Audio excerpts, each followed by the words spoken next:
de la palabra del Señor, y decía el etíope Felipe, ¿cómo vamos a entender si no hay quien lo explique, no? Y siendo el mes de la palabra, de la Biblia, estamos dedicando este mes a la palabra del Señor, a la Biblia, aunque la Biblia, la palabra del Señor, siempre ha tenido el respeto, la reverencia de la iglesia del Señor, de cada uno de nosotros, pero es bueno resaltar siempre este libro sagrado. Yo siempre digo que la Biblia es la fuente del conocimiento y de la autoridad de Dios. Y lo que no pasa por la palabra, pues entonces no sirve. Hay que echarlo a la basura. Pero para eso es necesario nosotros escudriñar la palabra, porque fue uno de los mandatos que Jesús nos dio. Quizás sea en este día algo distinto, pero va a ser de bendición para la iglesia.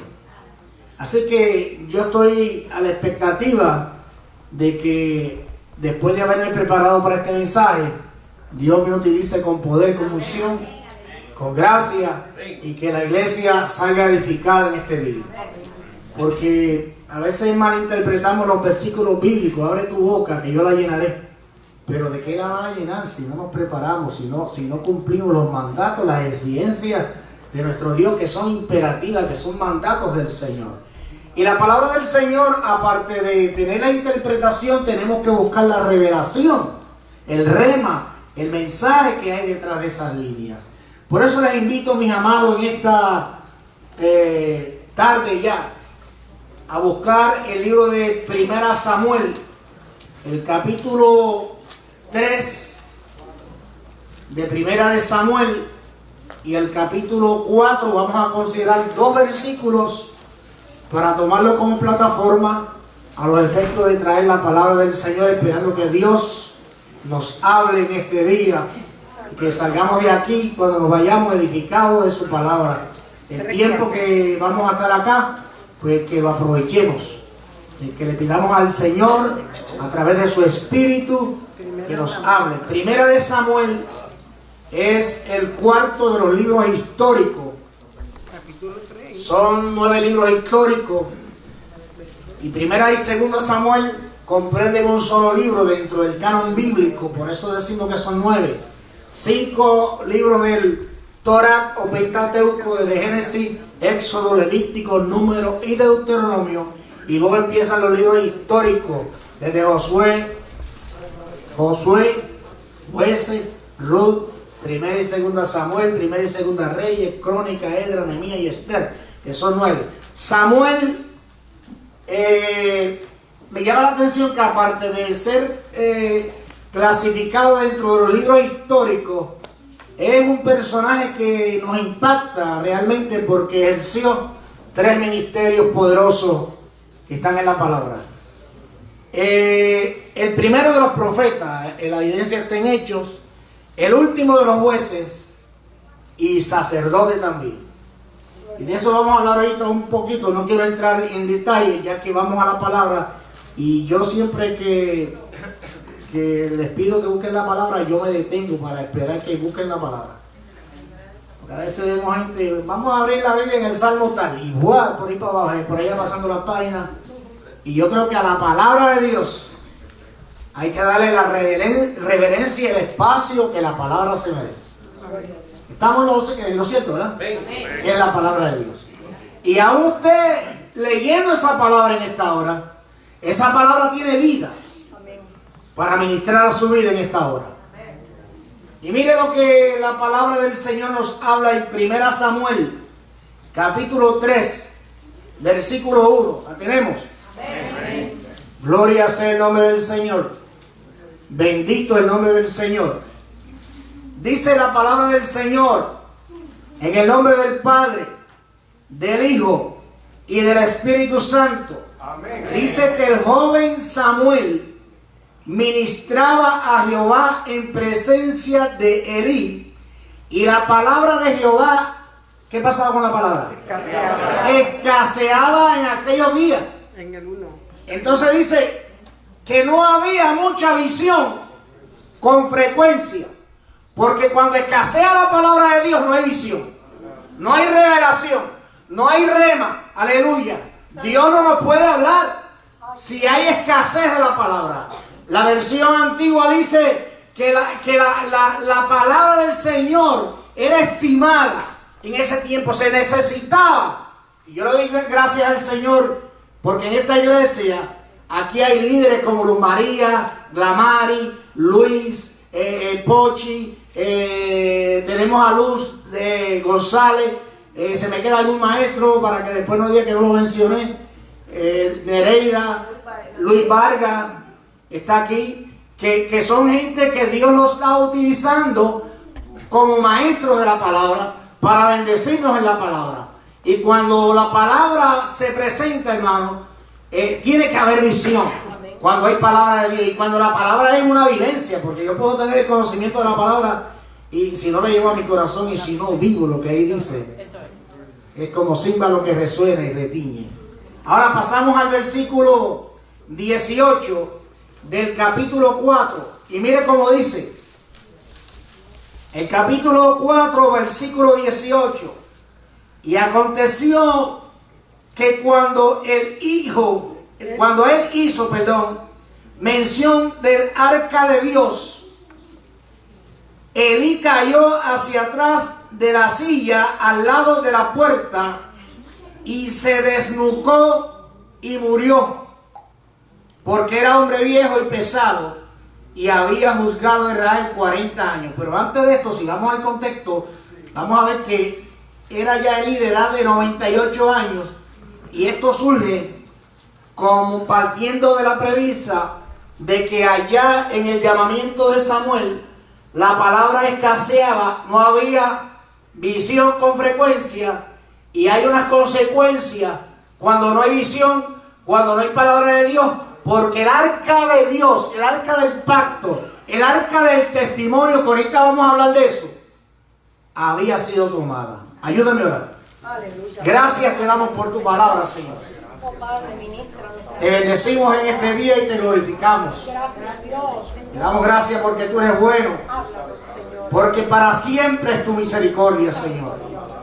Utilízanos con poder, con unción en esta hora, para bendición de este pueblo, Señor.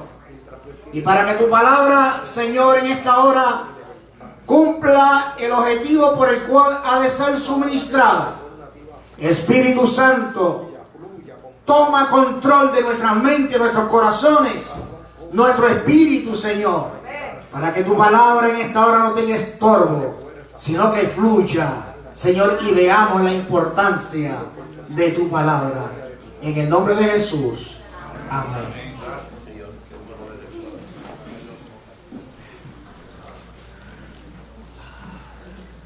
Cuando nosotros vamos al libro de Samuel, tenemos que reconocer que fue el sacerdote que fue a sacrificar y que Saúl tomó la posición de él y se adelantó para sacrificar a Jehová. Y traigo esto porque es que Dios tiene un orden dentro del aspecto ministerial. Hay un orden eclesiástico y hay un orden angelical y hay un orden establecido en la tierra. El apóstol Pablo nos dice que nosotros tenemos que sujetarnos a las autoridades que están establecidas porque fueron puestas por Dios. Allí en el cielo habían arcángeles, o hay. La Biblia habla de Miguel, habla de Gabriel. Hay querubines, hay serafines y hay ángeles que están al servicio de la iglesia del Señor. Nosotros no adoramos los ángeles porque la Biblia, que es la palabra del Señor, nos enseña que solamente adoramos al Señor. Adoramos a nuestro Dios porque Dios es un Dios celoso. Pero Samuel, ejerciendo el ministerio sacerdotal, le dijo a Saúl que había actuado alocadamente porque no lo había esperado. A veces nosotros somos como desesperados, como que le pedimos al Señor algo y como que Dios tarda, ¿verdad? Como que tarda tanto que estamos tan desesperados que queremos adelantarnos a los planes de Dios y trastocamos entonces el plan de Dios, como pasó con Abraham, como pasó con Moisés mismo, cuando no tuvo la paciencia para trabajar con el pueblo y le dio contra el piso las tablas de la ley. Y la Biblia dice que no entró a la tierra prometida. Pero Dios nos pide en esta hora que tengamos paciencia. Y tenga paciencia en esta hora escuchándome, porque yo no voy a ser muy extenso. Nada más que vamos a estar aquí un rato. Bien. Fíjense que me llama la atención que Samuel, inspirado por el Espíritu Santo, dice que no había visión. ¿Por qué? Porque la palabra de Dios escaseaba en aquellos días. Y ese capítulo 3 tiene que ver con el llamamiento precisamente de Samuel. De lo que estaba pasando en la casa de Dios. Oh, mi alma te alaba. Porque Dios es celoso con su casa. Y los otros días yo escuchaba al compastor hablando en yo no sé si fue en una clase bíblica, que muchas veces cuando las cosas pasan a nuestros hijos, pues nosotros tenemos una vara, porque es el nene, ¿verdad? Pero entonces cuando le pasa al hermano, ese hay que matarlo, como le dijo David a Natán, cuando Natán le trajo la historia de aquel que había tomado la ovejita ajena para hacerle un guisado a unos invitados y tomó la única ovejita que aquel tenía, que había cuidado con sus manos. Como que tenemos otra vara, y así pasaba con Elí. Hay un desorden en la casa de Dios. Los hijos de Elí, que eran sacerdotes, estaban trayendo iniquidad a la casa de Dios. Estaban trastocando el plan de Dios. Estaban haciendo y deshaciendo. Pero ¿cómo eran los nenes, pues? ¿Verdad? Nenes, hay que dejar los nenes. Pero ¿sabe qué? Que cuando nosotros hacemos la justicia de Dios, y hay justicia en nuestra vida, y tenemos integridad como hombres de Dios, y predicamos esta palabra como nos demanda Dios, en verdad y con integridad, hermano, tenemos que demandar la justicia que viene de Dios, y tenemos que ser justos. ¿Por qué? Porque dura cosa es caer en manos de un Dios vivo, hermano. Elí cayó en manos de Dios, y el juicio de Dios vino contra Elí por causa de sus hijos, que eran unos desobedientes e hicieron y deshacieron dentro del tabernáculo. Y la palabra nos enseña que Elí no los turbó, quizás no los corrigió. Déjalo. Y así nos pasa a veces, porque es el nene, y lo que creíamos son parásitos. Pero cuando se trata del aspecto eclesiástico, hay un jefe supremo allá arriba, aleluya, que no comparte su gloria con nadie. ¿Sabe qué? Yo voy a hablar de la gloria de Dios, pero yo voy a hablar de la gloria de Dios, la que es del carácter de Dios, y voy a hablar de la gloria que Dios nos permite tan siquiera nosotros experimentar. Como decía el salmista, los cielos cuentan la gloria de Dios, y el firmamento anuncia las obras de sus manos, porque nosotros somos parte de su gloria. Pero cuando se está hablando del arca del pacto, se está hablando de algo que Dios mandó a hacer, de algo que Dios, de una caja rectangular que Dios le ordenó a Moisés hacer en el capítulo 25 me parece que el versículo 22 de Leida. Dice la palabra del Señor en Éxodo 25, 10 al 22. Harán también un arca de madera de acacia, cuya longitud será de 2 codos y medio, su anchura de codo y medio, y su altura de codo y medio. Y la cubrirás de oro puro por dentro y por fuera, y harás sobre ella una cornisa de oro alrededor. Fundirás para ella 4 anillos de oro, que pondrás en sus 4 esquinas, 2 anillos a un lado de ella y 2 anillos al otro lado.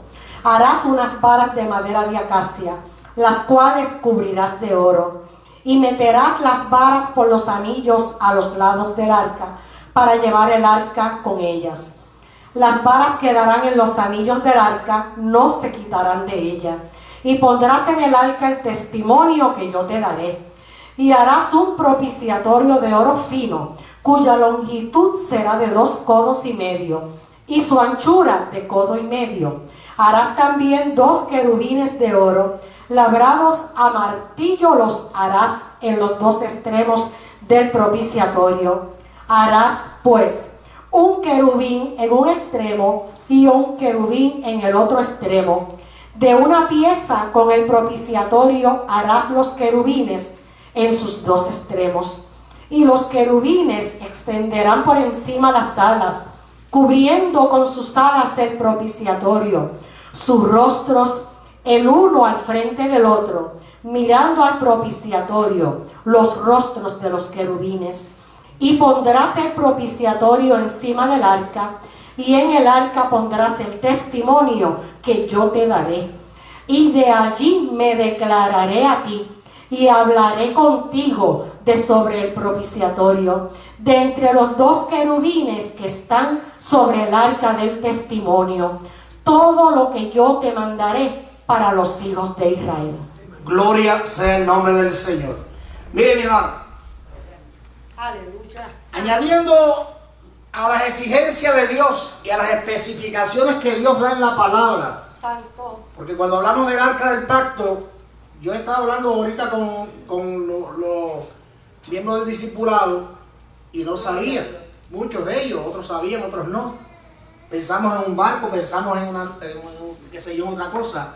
Pero cuando hablamos del arca del pacto, estamos hablando de una caja rectangular que, de acuerdo a las especificaciones que Dios había dado a Moisés, desde ahí era que Dios le iba a hablar al sumo sacerdote cuando esa arca estuviese en el lugar santísimo, detrás del velo. Bendita sea la gloria de Dios. Y no podía el sumo sacerdote entrar todos los días porque podía morir. Pero mire, añadiendo a esto, cada vez que el arca del pacto era trasladada, la Biblia dice en el capítulo 6, versículo 13 de Josué, que los sacerdotes, cuando tomaban el arca de Jehová, dice que eran 7 sacerdotes que llevaban el arca, y 7 sacerdotes tocaban un cuerno de carnero, que es lo que se le anuncia ahora como el chofar. Bendita sea la gloria. Escúchelo, escúchelo.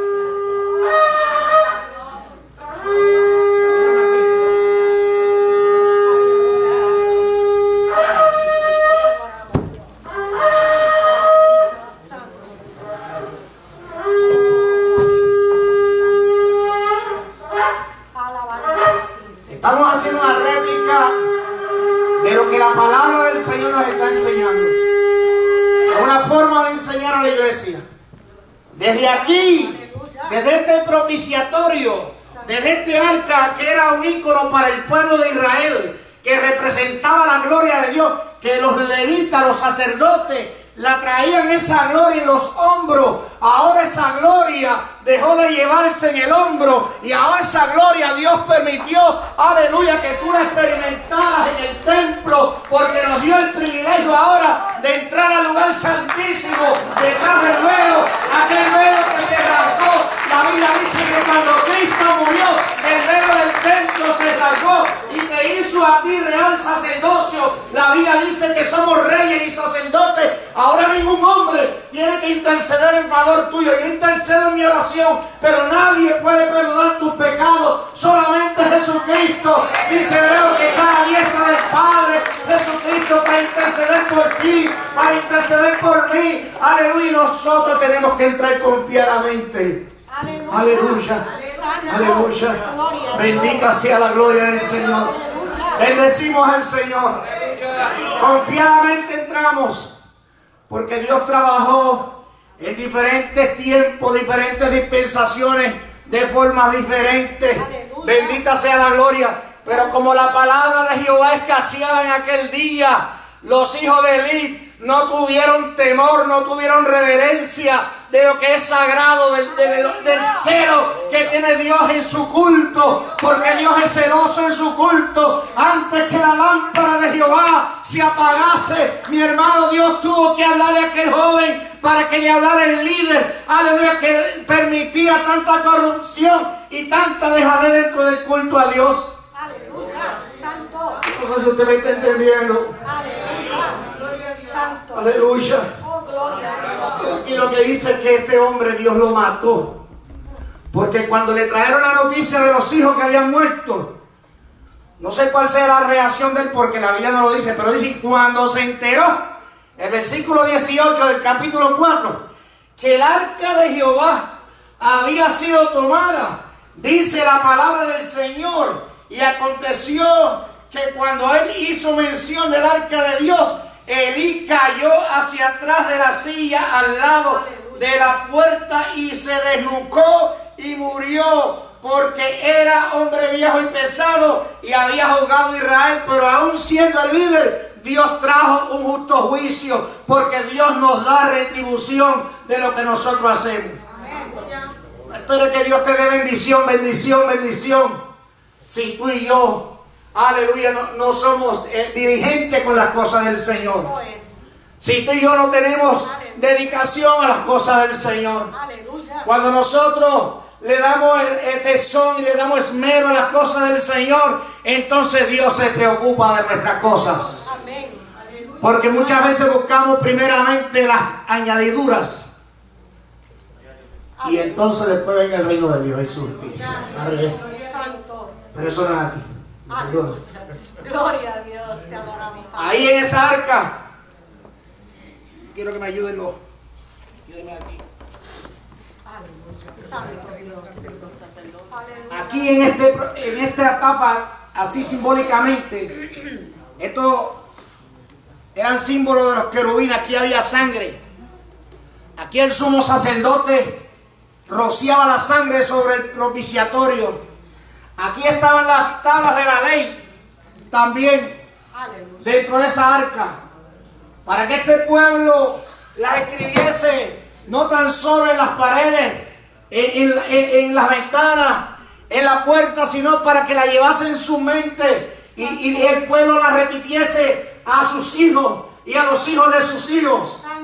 Porque hasta ahí que podemos llegar, hasta nuestros nietos. Muchos de nosotros quizás no veamos nuestros bisnietos, pero hay generaciones que no van a conocer de Dios por la culpa de nosotros, porque no damos dedicación a los mandatos, porque eran exigencias de Dios. Y lo que leyó Nereida en Éxodo, en el capítulo 25 de Éxodo, eran exigencias imperativas de Dios, bendita sea la gloria de Dios, sobre cómo se iba a hacer el arca del pacto.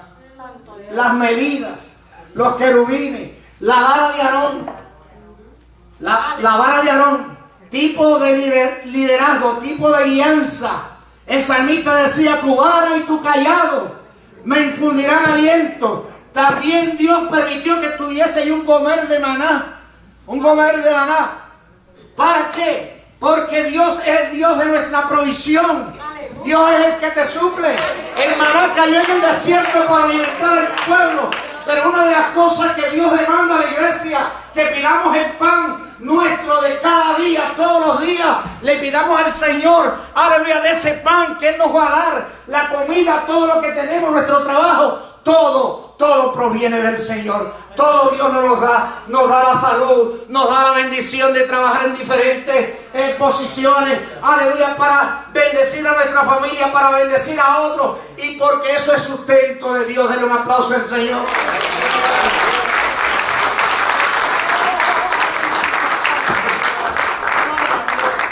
Ahora veamos los límites de la manifestación de su gloria intrínseca, que es la íntima.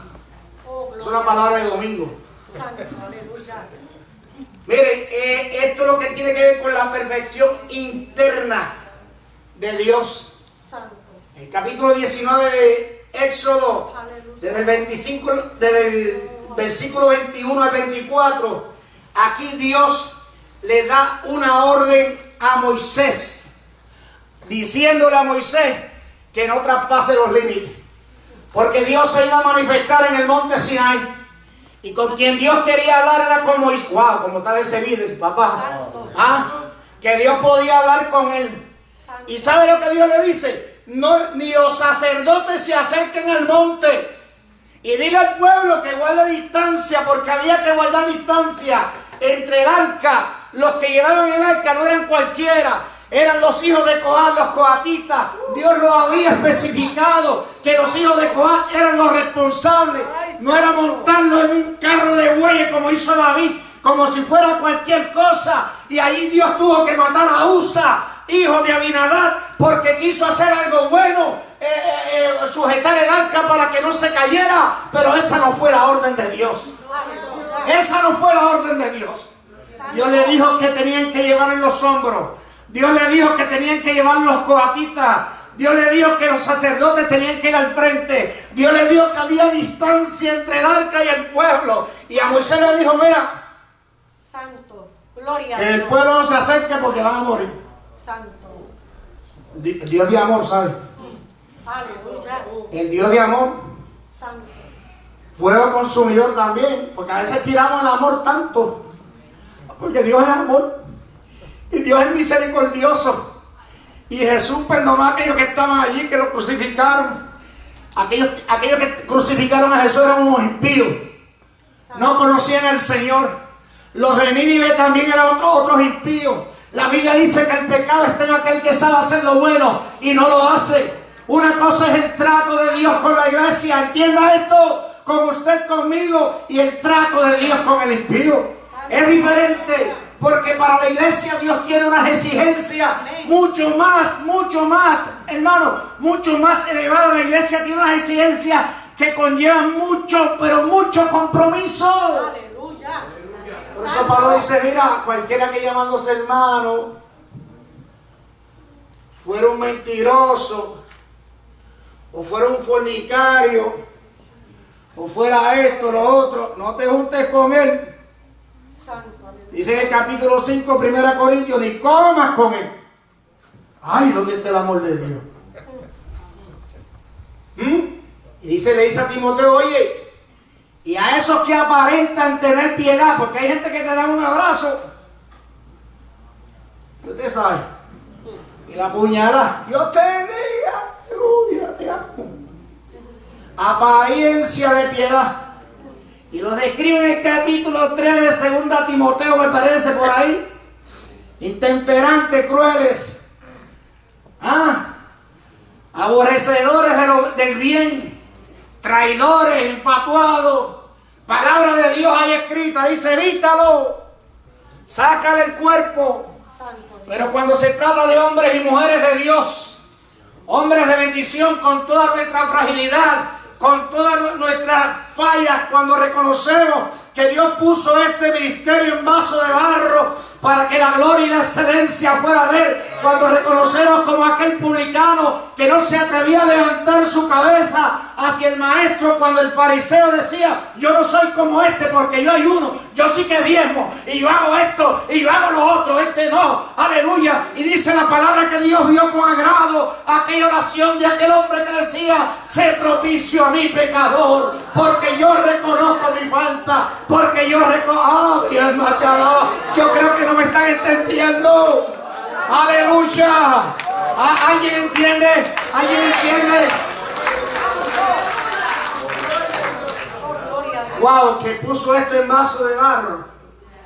Y le dice a Moisés, mira, dile al pueblo que no se acerque.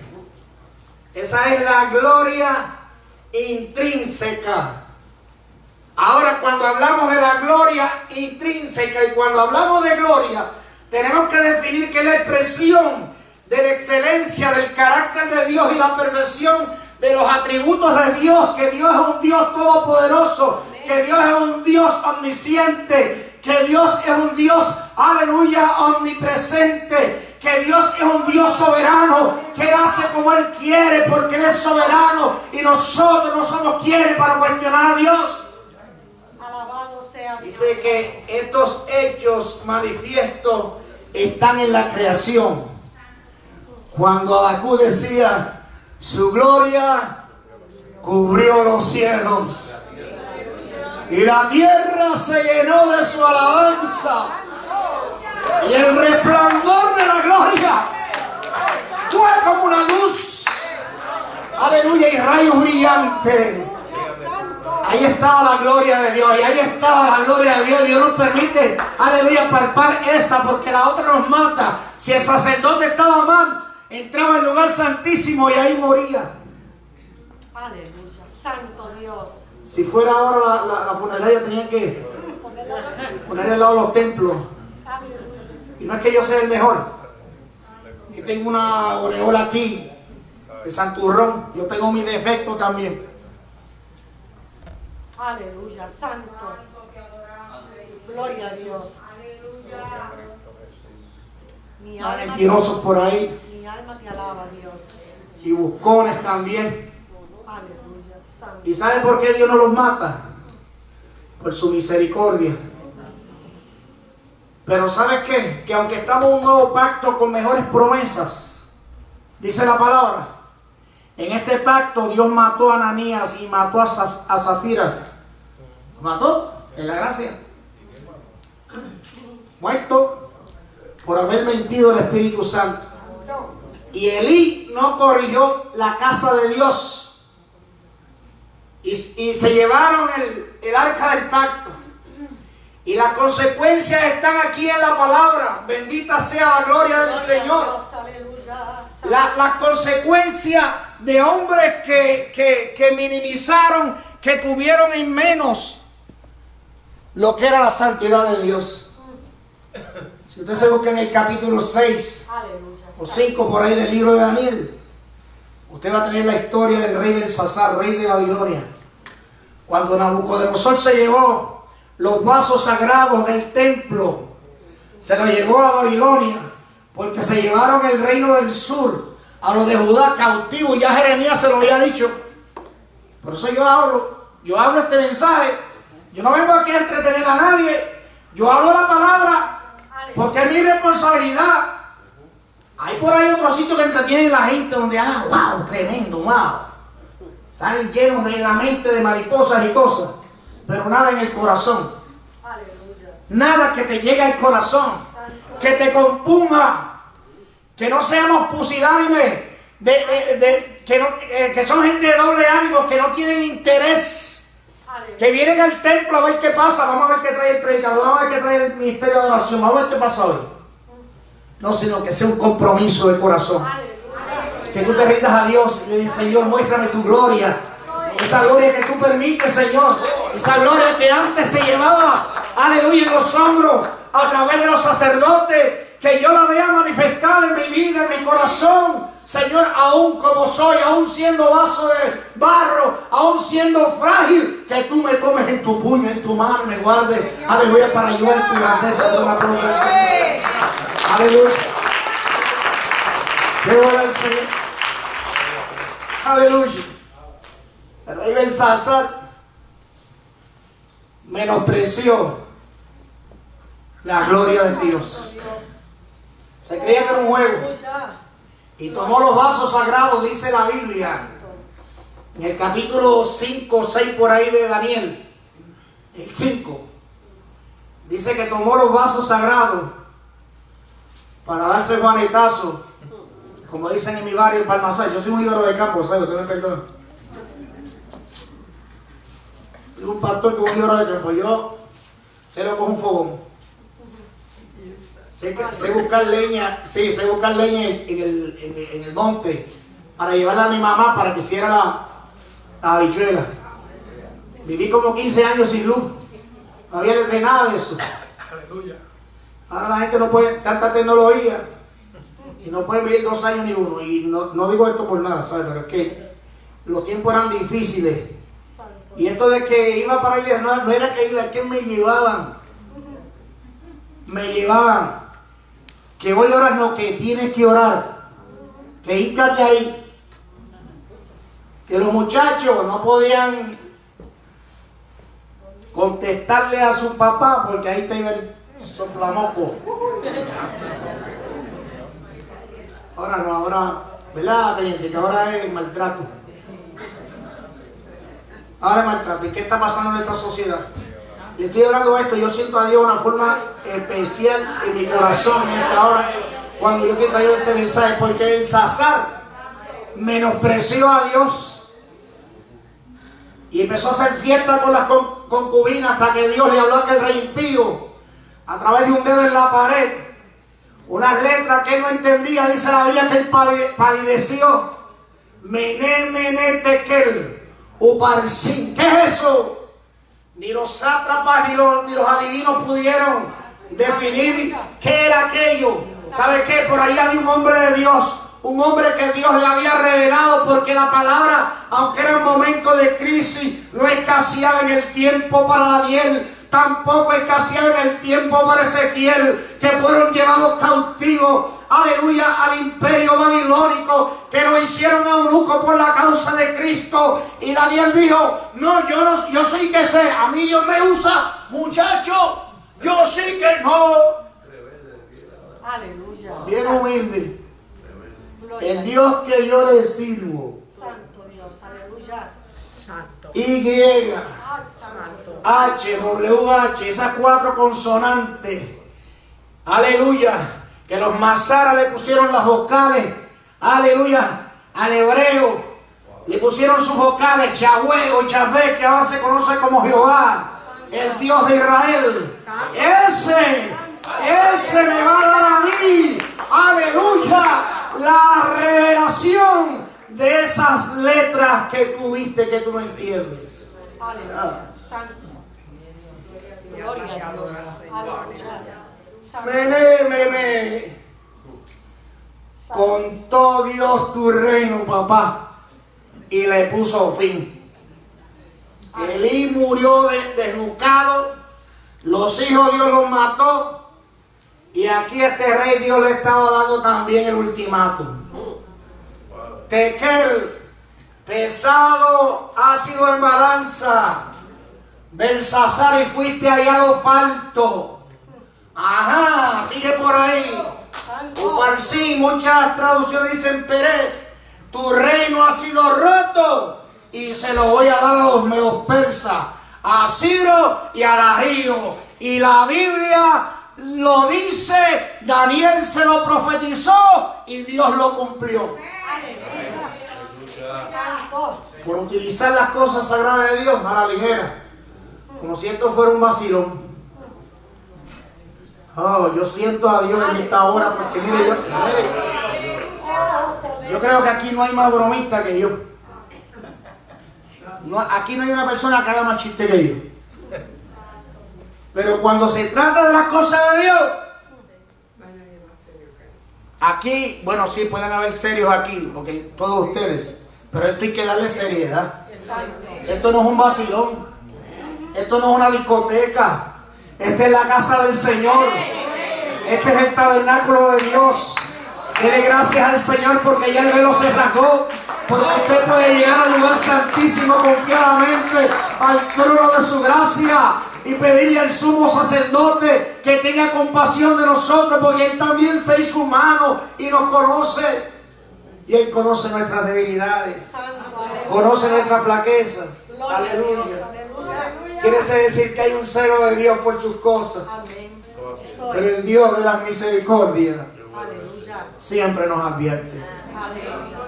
Y a mí me hubiese gustado traer un mensaje de motivación, pero este fue el mensaje que Dios me dio, de advertencia para el pueblo de Dios, de que esto no es un juego, que hay que darle seriedad a las cosas del Señor, que Dios va a demandar del pastor, pero también va a demandar de usted, que no somos inquilinos. Los inquilinos pues pagan una renta, y cuando se la suben pues se van. Mientras el mensaje está suavecito, pues ahí me quedo. ¿Entiendan? Pero cuando el pastor viene con un mensajito de eso, bueno, yo no vengo con ningún mensaje, eso está ahí en la Biblia.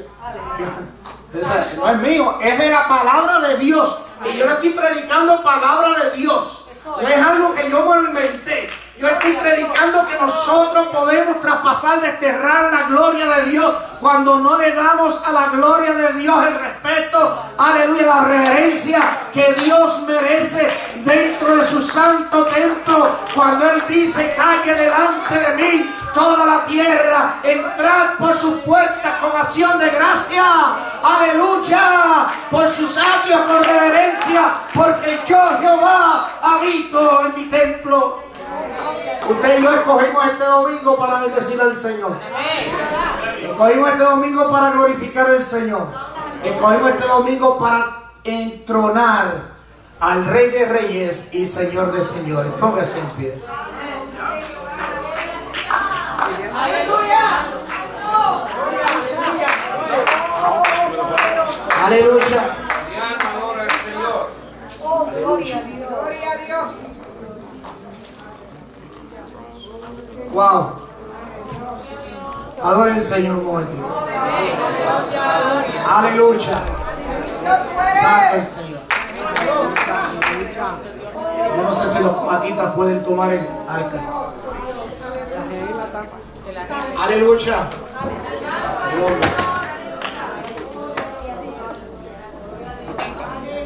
Aleluya. Esa gloria está en el hombro de ellos. Santo, santo, santo, santo. Pero esa gloria Aleluya. está aquí en esta hora. Oh, poder de Esa gloria a Dios nos ha permitido experimentarla. Aleluya. Ese arca que es una réplica de lo que habla Éxodo capítulo 25. Por ahí dicen que está en tal sitio, en X sitio. La Biblia me dice que Juan el apóstol vio el cielo abierto, vio el trono de Dios y vio el arca del pacto allá. Dios sabe dónde está. No está aquí. Por aquí podrán hacer 20.000 inventos, inventarse 20.000 cosas. Pero Dios sabe lo que hace. Y Dios es un Dios de poder. Y Dios es un Dios de misericordia. Aleluya. Esa gloria Dios quiere devolverla a la iglesia. La iglesia del Señor tiene que ser una iglesia viva. Una iglesia llena de su presencia. Que sepa y aprenda a disfrutar su gloria. Cuando usted y yo aprendamos a disfrutar de esa bendición, usted no va a salir de este culto molesto, porque usted va a salir lleno de la presencia de Dios. Porque no vino a ver a la hermana, ni el hermano, ni aquel, ni el otro. Vine a buscar a Dios y vine a traer mi adoración a Él. Aleluya, mi alabanza a Él. ¿Por qué? Porque yo soy parte de su gloria. Yo quiero que tú cierres tus ojitos en esta hora. Señor, en esta hora yo te bendigo y te glorifico. Tu palabra ha sido ministrada en esta hora, Señor. Para ti no hay nada imposible. Tú eres el mismo ayer, hoy y por los siglos. Y en este día hemos traído este mensaje para tu gloria y para tu honra, Señor. Esta es la iglesia tuya, está aquí ante tus ojos, Señor. Te pedimos que tu espíritu en esta hora que está en nuestros medios empiece a componer los corazones en esta hora. Que tú operes en esta hora, Señor, milagros en nuestros medios. Porque necesitamos calidad, necesitamos una iglesia que sea como la que tú defines, Señor. Una iglesia que no se divida. Una iglesia que no entre en contiendas, como dice el linólogo. Una iglesia que te busque en las buenas y en las malas. Una iglesia cuyo corazón sea un corazón semejante al tuyo. Dios, devuélvenos tu gloria.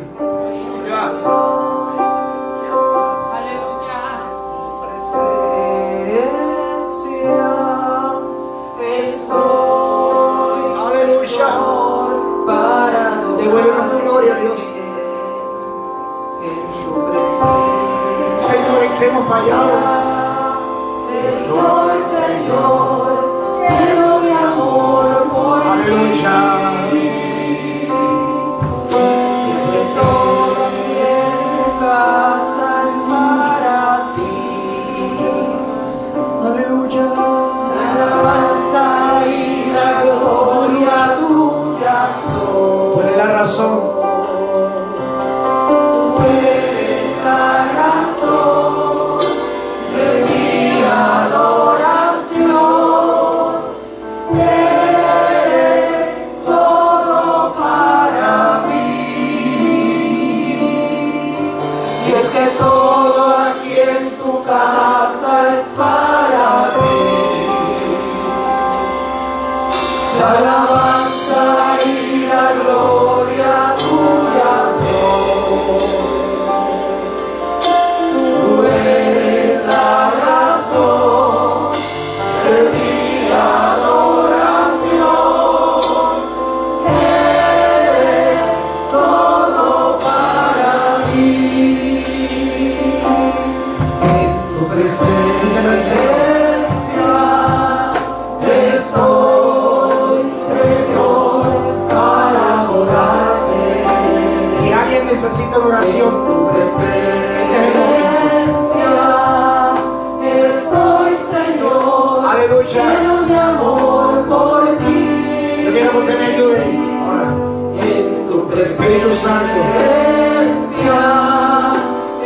Aleluya.